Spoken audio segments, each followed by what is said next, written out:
Okay dear friends, तो हम लोगों ने अभी तक जो पढ़ा उसमें था सतत विकास, पारिस्थितिकी तंत्र, और अब हम जैव विविधता पढ़ रहे थे। जैव विविधता को काफ़ी कुछ हमने पढ़ भी लिया था। इसके आगे चलिए हम शुरू करते हैं। और यदि आपने पिछले वाले वीडियोस नहीं देखे हैं फ्रेंड्स, तो वो भी देखें, वो बहुत ही आपके लिए महत्वपूर्ण होगा।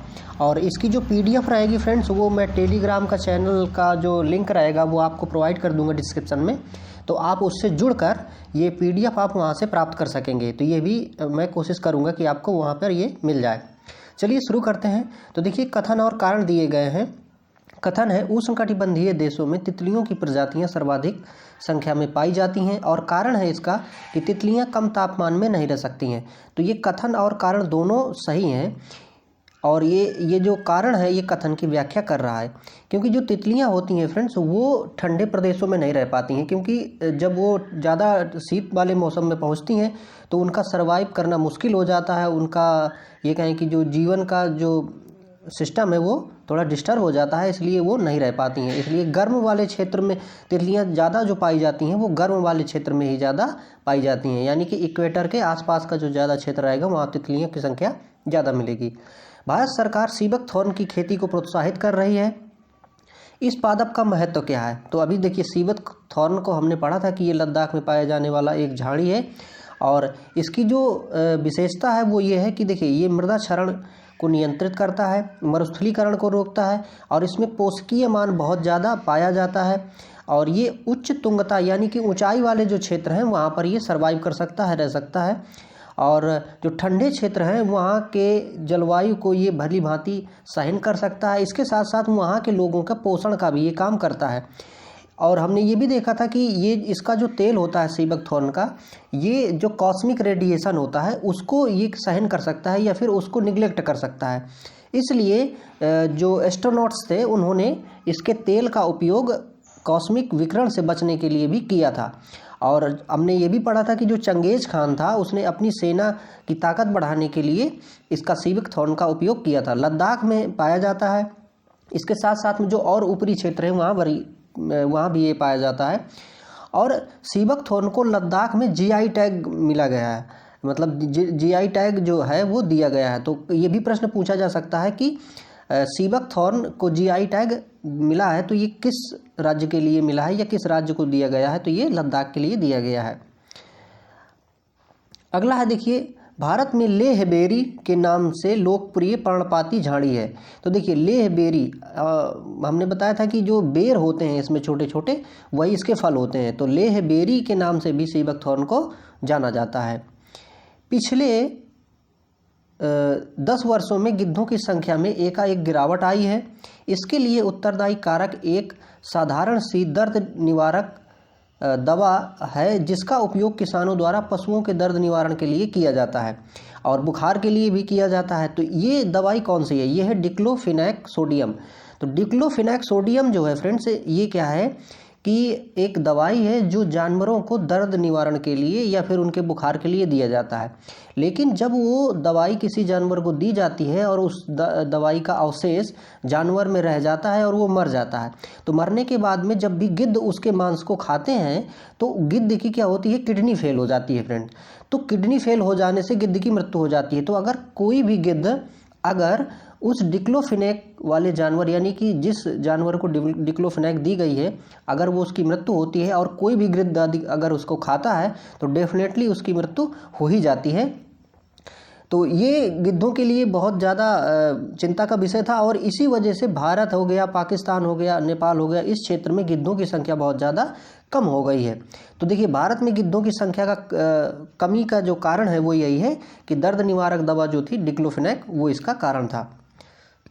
कुछ वर्षों में देखिए, फिर से कई बार प्रश्न ये पूछा गया है कि देहातों में गिद्ध कम देखे जा रहे हैं, तो उसका कारण क्या है? तो वही कि पशु मालिकों द्वारा जो उनके जब पशु बीमार हो जाते हैं तो उनके उपचार के लिए जो डिक्लोफेनाक या डिक्लोफेनाक सोडियम जो दिया जाता है, उसकी वजह से गिद्धियों की मृत्यु हो रही है, क्योंकि उनकी किडनी क्या है? फेल हो जाती है। मॉरिशस में एक वृक्ष प्रजाति प्रजनन में असफल रही क्योंकि एक फल खाने वाला पक्षी विलुप्त हो गया। वह पक्षी था डोडो। तो देखिए, मॉरिशस में एक वृक्ष था जो विलुप्त हो गया। क्यों? क्योंकि जो डोडो पक्षी है वो विलुप्त हो गया। ऐसा क्यों था? ये जो डोडो पक्षी था, ये डोडो पक्षी उसके जो फल होते थे, फल के जो बीज होते थे, उनको वो खाता था। फिर उसके बाद में वो जहाँ भी लेटरिंग करता था तो उससे क्या है कि उसकी वीट से ये फल की जो बीज होते थे वो निकलते थे और तभी वो उगते थे। लेकिन ये डोडो पक्षी खत्म हो गया। तो डोडो पक्षी के खत्म होने की वजह से मॉरिशस में प्रजनन में ये जो वृक्ष है ये क्या हो गया? असफल हो गया। मॉरिशस में टम्बला कोक, जिसे डोडो वृक्ष के नाम से जानते हैं, प्रजनन में असफल रहा, जिसकी वजह से ये लगभग विलुप्त हो रहा है। तो वही देखिए, इस वृक्ष का नाम भी डोडो ही रखा गया था, क्योंकि ये डोडो पक्षी के रहने पर ही सरवाइव कर सकता था, ये कर रहा था। तो इसका कारण यही हुआ कि मॉरिशस में चूंकि डोडो पक्षी कम हो गए, खत्म हो गए, इसलिए ये जो वृक्ष है ये भी अपना सरवाइव नहीं कर सका। क्योंकि खाद्य श्रृंखला है, ये जो भी चीज़ है तो एक दूसरे से सारे कनेक्शन होता है सरवाइव के लिए। अगर एक प्रजाति संकट में आती है तो उससे जुड़ी हुई दूसरी प्रजाति भी संकट में आने लगती है। भारतीय वन्य जीवन के संदर्भ में उड्डयन वल्गुल यानी कि फ्लाइंग फॉक्स क्या है? तो फ्लाइंग फॉक्स फिर क्या है फ्रेंड्स? एक चमगादड़ है। ग्रेट इंडियन फ्रूट बैट के नाम से भी जाना जाता है। किसको? इंडियन फ्लाइंग फॉक्स को। तो इंडियन फ्लाइंग फॉक्स यानी जो चमगादड़ है वो ग्रेट इंडियन फ्रूट बैट के नाम से भी जाना जाता है। डुगोंग नामक समुद्री जीव जो कि विलोपन के कगार पर है, वह एक क्या है? स्तनधारी यानी कि मैमल है। देखिए ये डुगोंग जो है इसको समुद्र की गाय भी कहा जाता है, क्योंकि ये शाकाहारी जीव होता है और ये उथले समुद्र में पाया जाता है।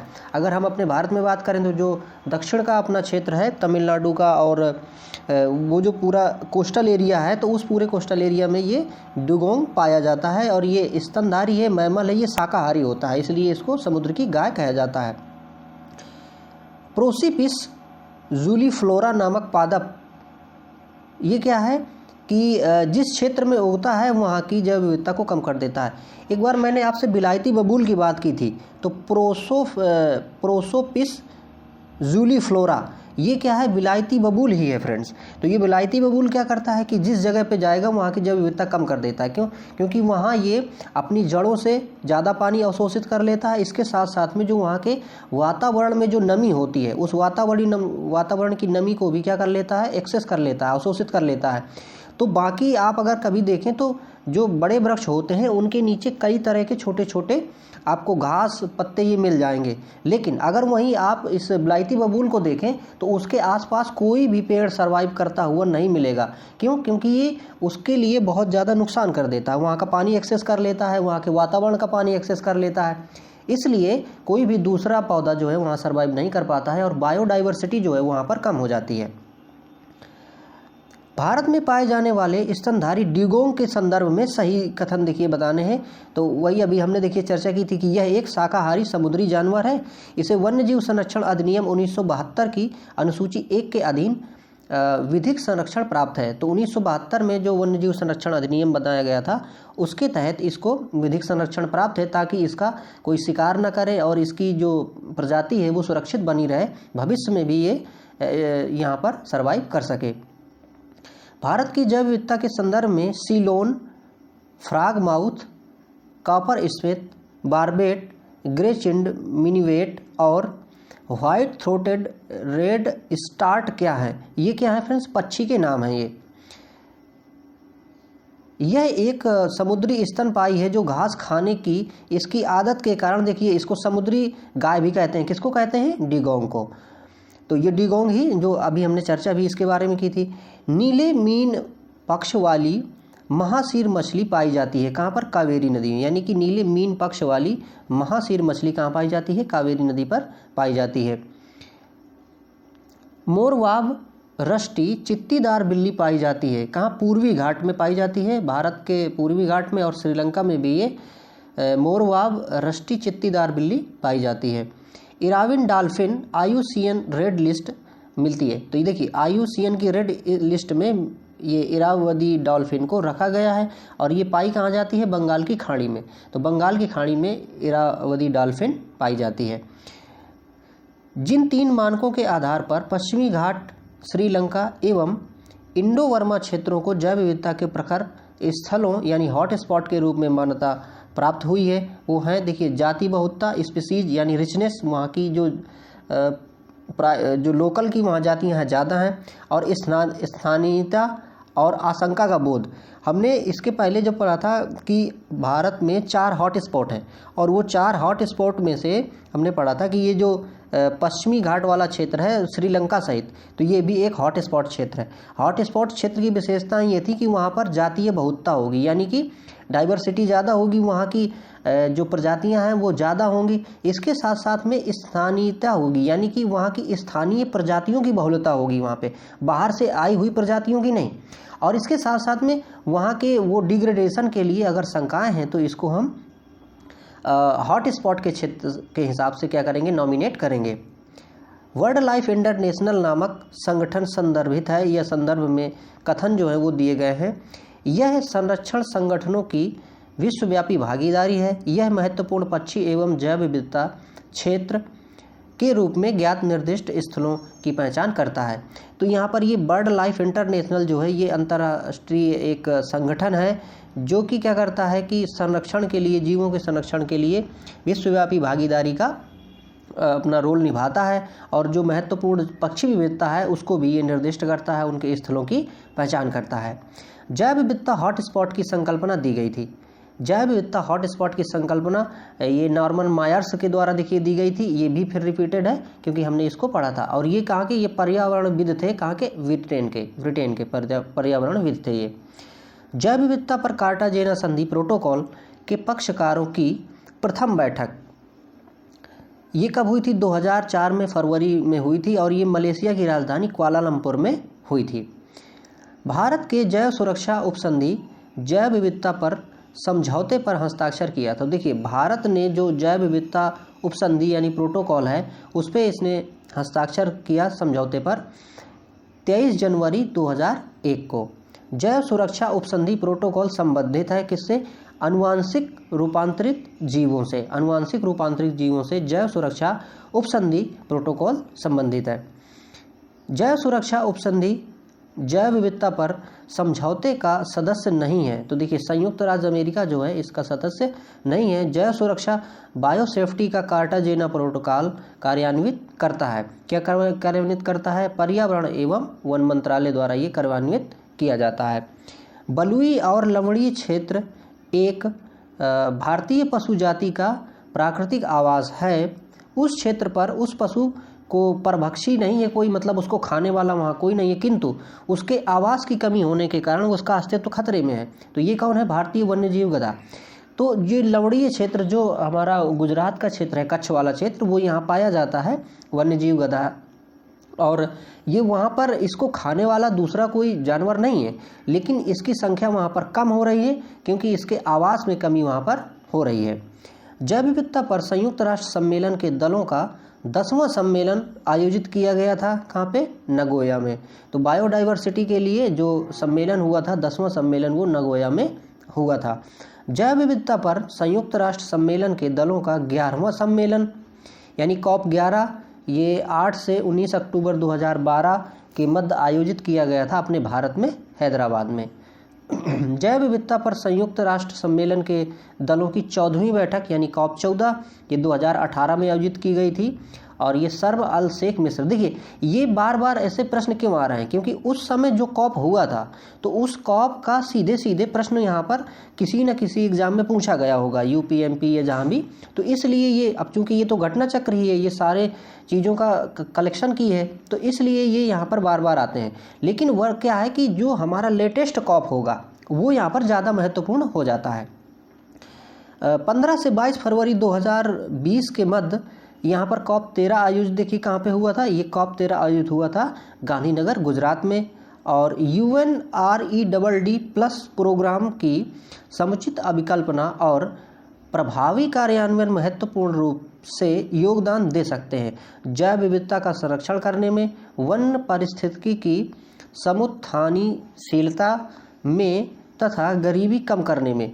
तो ये जो EDD+ प्रोग्राम की जो संकल्पना है वो जैव विविधता का संरक्षण करने में, वन पारिस्थितिकी की समुत्थानशीलता में तथा गरीबी कम करने में सहायता कर सकते हैं।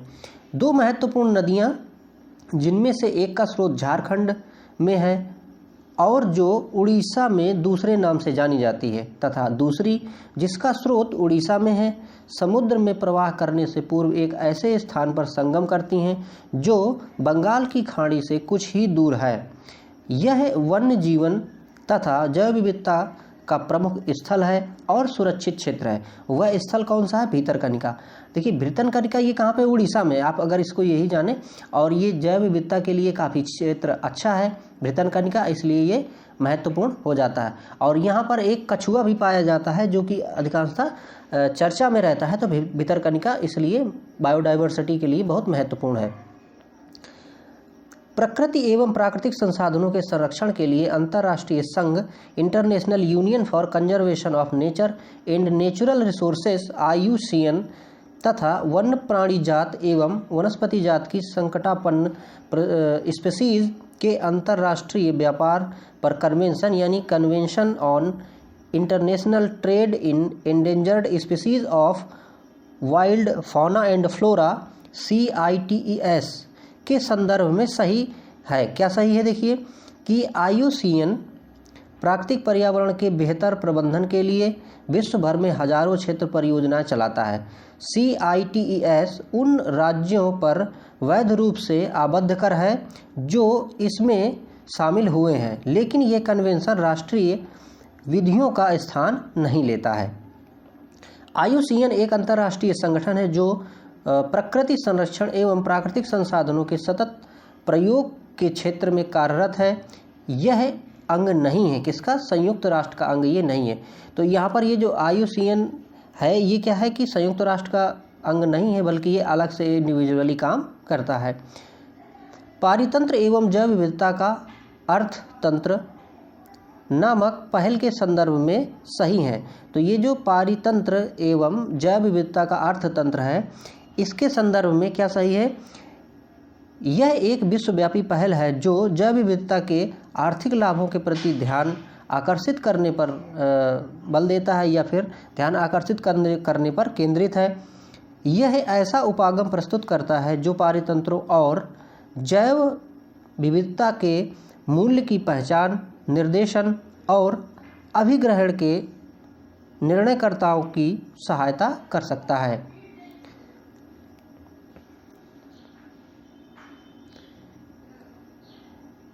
अब यहाँ पर देखिए दिया गया है कि TEB संयुक्त राष्ट्र कार्यक्रम के अंतर्गत कार्य करने वाली संस्था, इसका कार्यालय कहाँ पे है? यह है जिनेवा, स्विट्जरलैंड में।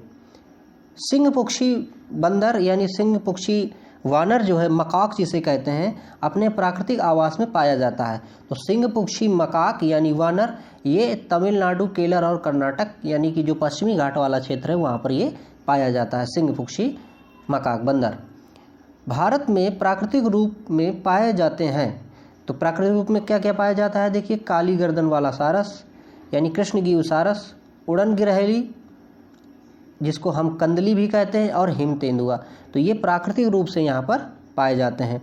चीता को भारत में विलुप्त घोषित किया गया था कब? 1992 में। हमने कल चर्चा की थी इसके पहले लेक्चर में कि 50 वर्षों तक अगर कोई पशु, जानवर या पौधा अपने प्राकृतिक स्थान पर यदि नहीं मिलता है तो उसको हम मान लेते हैं कि वो विलुप्त हो गया है।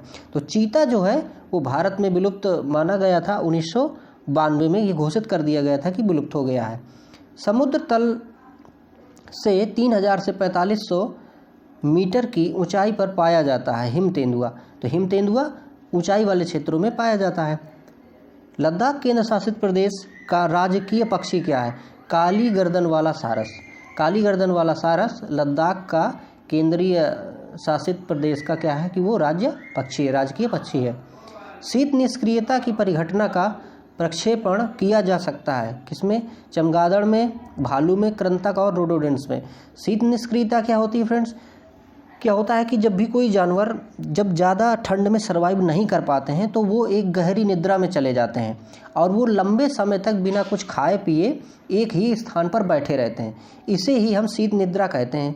अब शीत निद्रा में क्या होता है कि उस जानवर के शरीर में जो भी चर्बी इकट्ठा होती है उसी से वो भोजन लेता रहता है और उसकी श्वसन दर बहुत धीमी हो जाती है।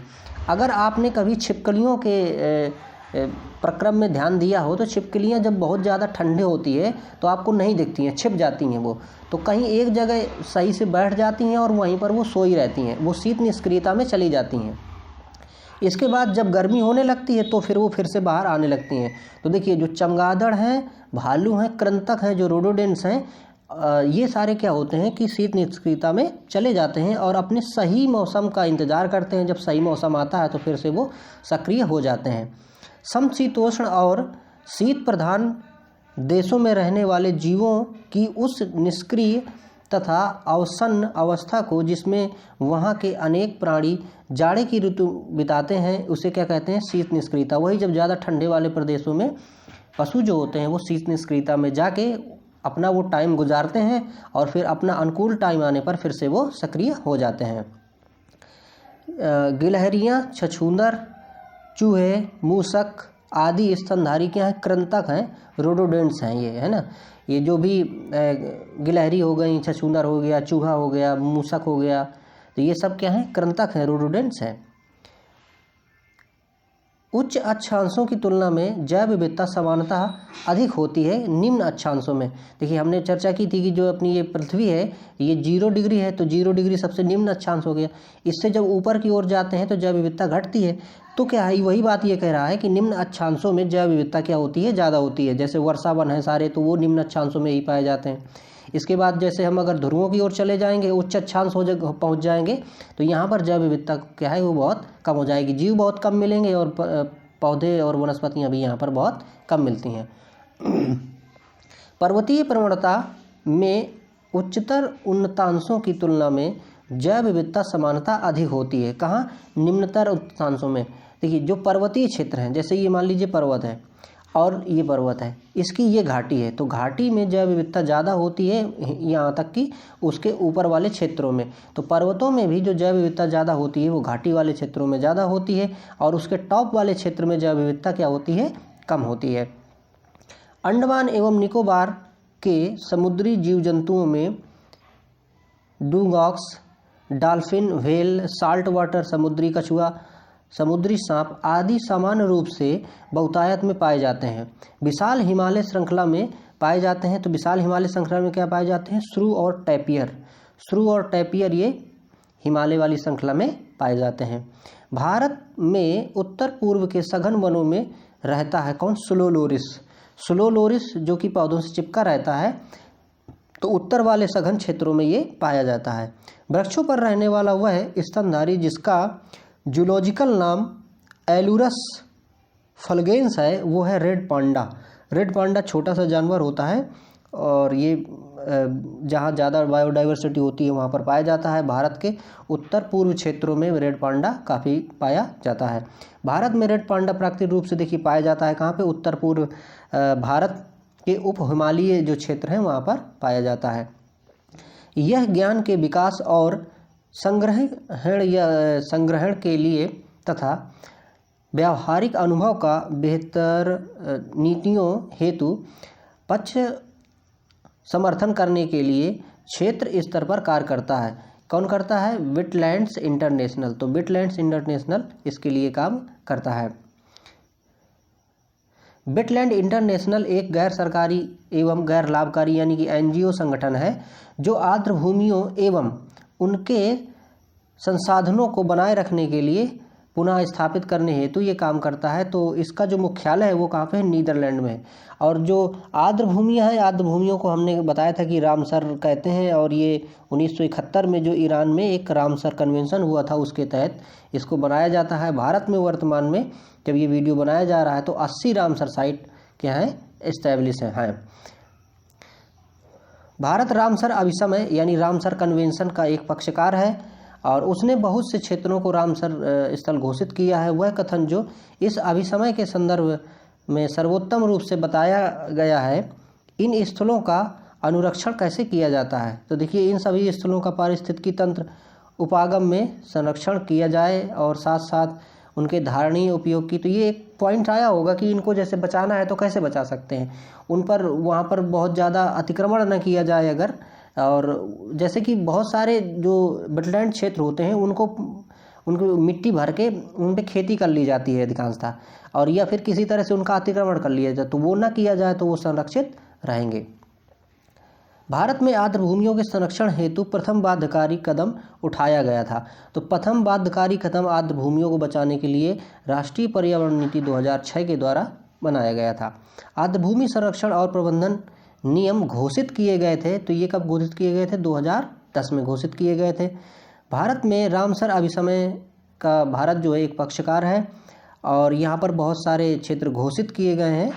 तो ये वही है कि उनका संधारणीय विकास क्या है किया जा सकता है, या फिर ये कहें कि उनको अगर सही से इस्टेब्लिश रखा जाए तो ये उपयोगी हो सकते हैं। और हमने ये भी चर्चा की थी कि ये जिस प्रकार से मनुष्य के गुर्दे होते हैं इसी प्रकार से प्रकृति के गुर्दे ये कहलाते हैं। यदि अंतर्राष्ट्रीय महत्व की किसी आर्द्र भूमि को मॉन्ट्रियल रिकॉर्ड के अधीन लाया जाए तो इससे अभिप्राय क्या है? इससे अभिप्राय है कि मानव हस्तक्षेप के परिणाम स्वरूप आर्द्र भूमि में पारिस्थितिक स्वरूप में परिवर्तन हो गया है, ये हो रहा है या होना संभावना है। मतलब कि जो देखिए प्रश्न ऐसे पूछता है कि मॉन्ट्रियल रिकॉर्ड्स क्या है? तो मॉन्ट्रियल रिकॉर्ड्स जो है वो आर्द्र भूमियों का एक कलेक्शन है। ये कहें कि आर्द्र भूमियों के लिए एक लिस्ट तैयार की गई है, आर्द्र भूमियों की स्थिति के हिसाब से कलेक्शन किया गया है उनका। तो वही बताता है कि अगर कोई आर्द्र भूमि बेकार होने वाली है या वो अस्तित्व में से हटने वाली है तो ये सारे रिकॉर्ड मॉन्ट्रियल्स में रखे जाते हैं, मॉन्ट्रियल रिकॉर्ड में रखे जाते हैं। पारिस्थितिकी निकाय के रूप में आर्द्र भूमि बरसाती जमीन उपयोग है। तो पारिस्थितिकी निकाय के लिए कैसे? देखिए, पोषक पुनर्प्राप्ति एवं चक्रण हेतु पौधों द्वारा अवशोषण के माध्यम से भारी धातुओं को अवमुक्त करने हेतु तलछट रोक कर नदियों की गाद को कम करता है। तो ये देखिए, अब वही जब हमने चर्चा की थी, जैसे मान लीजिए ये कोई आर्द्र भूमि है, अब ये पानी यहाँ से हर जगह से इसमें आता है और यहाँ पर स्टोर होता है। तो पानी जब बह के आता है तो यहाँ पर मान लीजिए बहुत सारी भारी धातुएं आई पानी के साथ में, यहाँ पर जब आर्द्र भूमि में आती हैं तो ये भारी धातुएं यहाँ पर क्या हो जाती हैं? स्टोर हो जाती हैं। तो इसने स्टोर कर लिया, फिर यहाँ से मान लीजिए बाकी ये पानी बाहर की ओर निकला, नदियों की ओर निकला, तो ये पानी भारी धातुओं से फ्री हो गया यहाँ पर, तो पानी क्या हो गया? स्वच्छ हो गया। इसके साथ साथ में मान लीजिए कि ये जो नदी निकल रही थी ये सूखने वाली है, तो इस आर्द्र भूमि में पानी चूंकि बहुत ज़्यादा एक्सेस मात्रा में है, सूखे हुए, तो वो क्या करेगी कि एक्सेस पानी जो है इस नदी को प्रोवाइड कर देगी, तो भी ये क्या रह जाएगी? जीवित रह जाएगी। इस प्रकार से मान लीजिए गाद है बहुत सारी, अवसाद गाद, और ये पानी से आ रहा है तो वो इस जगह पे आएगा तो क्या हो जाएगा? रुक जाएगा और बाकी स्वच्छ पानी आगे निकल जाएगा। तो नदियों में बाढ़ नहीं आएगी, क्योंकि बाढ़ आने का एक कारण ये भी है कि नदियों में गाद का मात्रा बढ़ जाता है, इसलिए बाढ़ आती है। तो ये सब इसीलिए इसको प्रकृति के गुर्दे कहा जाता है, जैसा कि हमने चर्चा भी की थी। जलीय तथा शुष्क स्थलीय पारिस्थितिकीय तंत्र के बीच के क्षेत्र को कहते हैं आर्द्र भूमि, है ना। यानी कि जलीय और शुष्क, मान लीजिए कि ये क्षेत्र है, यहाँ से एक जलीय क्षेत्र है और यहाँ पर एकदम शुष्क है, इस बीच में क्या है? इस बीच में है आर्द्र भूमि, क्योंकि ये आर्द्र भूमि जो है बीच का काम कर रही है, जैसा कि हमने चर्चा भी की कि ये शुष्कता के लिए, बाढ़ के लिए, दोनों के लिए उपयोगी हो सकती है। भारत की तटीय आर्द्र भूमियों का कुल भौगोलिक क्षेत्र आंतरिक आर्द्र भूमियों के भौगोलिक क्षेत्र से क्या है? कम है। यानी कि जो तटीय क्षेत्र में आर्द्र भूमियाँ हैं वो कम है, और भारत के जो आंतरिक भाग है वहाँ पर क्या है? जो आर्द्र भूमियाँ हैं वो ज़्यादा हैं। ये क्षेत्रफल के हिसाब से है। जैव द्रव्यमान का वार्षिक उत्पादन न्यूनतम होता है गहरे सागरों में। देखिए, जैव द्रव्यमान, या फिर हमने ये देखा था कि किसी एक निश्चित क्षेत्र पर कितना प्रोडक्शन हो रहा है, उसे हम जैव भार कह रहे थे, जैव उत्पादन कह रहे थे।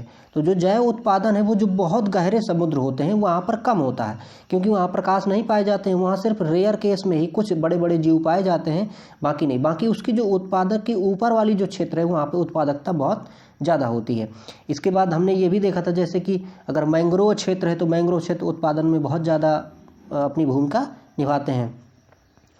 जैव द्रव्यमान के उत्पादन की दृष्टि से प्रथम स्थान। तो देखिए ये जो जैव द्रव्यमान है उष्णकटिबंधीय क्षेत्र, क्योंकि हमने चर्चा की कि उष्ण यानी कि जो इक्वेटर के पास का क्षेत्र है तो उष्णकटिबंधीय क्षेत्र, यहाँ पर क्या है जैव विविधता ज़्यादा होती है। जैव विविधता ज़्यादा होगी तो वहाँ की उत्पादकता जो प्रोडक्टिविटी है वो क्या होगी, ज़्यादा होगी। टूमारोज बायोडाइवर्सिटी पुस्तक के लेखक, टूमारोज बायोडाइवर्सिटी पुस्तक के लेखिका कौन है, वंदना शिवा। जैव विविधता से संबंध रखते हैं, तो जैव विविधता से देखिए संबंध क्या रखते हैं कि खाद्य एवं कृषि हेतु पादप आनुवांशिक संसाधनों के विषय में अंतर्राष्ट्रीय संधि, मरुद्भवन का सामना करने हेतु संयुक्त राष्ट्र अभिसमय और विश्व विरासत समय। तो ये सब क्या है कि बायोडाइवर्सिटी से संबंधित क्षेत्र हैं, या फिर कहें बायोडाइवर्सिटी के लिए ये सब उपयोगी जगह हैं जहाँ से बायोडाइवर्सिटी को बचाया गया है। तो फ्रेंड्स आज वाले लेक्चर में इतना ही। अगला अपना जो देखिए टॉपिक रहेगा वो रहेगा हरित गृह प्रभाव एवं जलवायु परिवर्तन। तो ये हम अगले वाले चैप्टर में पढ़ते हैं फ्रेंड्स। और फ्रेंड्स ये वीडियो अगर आपको अच्छे लगे तो इनको लाइक भी करें और शेयर भी कर सकते हैं और चैनल को सब्सक्राइब भी करें। Thank you for watching.